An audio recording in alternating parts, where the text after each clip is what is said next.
200-year-old clock stops ticking. Time stands still. Ohio clock, an easy metaphor for the government shutdown. We're standing just a few feet away from the main entrance to the United States Senate chamber in the north extension of the Capitol.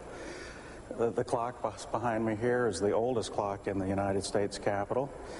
It was commissioned for the United States Senate in the year 1815, ordered from a Philadelphia clockmaker named Thomas Voigt.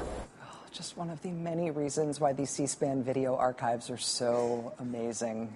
The video library is amazing. You can view and share C-SPAN programming anytime. It's easy. Here's how. Go to cspan.org and go to the video library. To watch the newest video, go down to the most recent tab. Click on what you want to watch and press play. You can also search the video library for a specific topic or keyword, or you can find a person. Just type in their name, hit search, and go to people. Go to their bio page and scroll down to their appearances. And you can also share what you're watching and make a clip.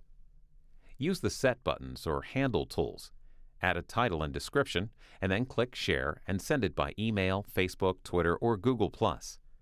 The C-SPAN Video Library, searchable, easy, and free. Created by the cable TV industry and funded by your local cable or satellite provider.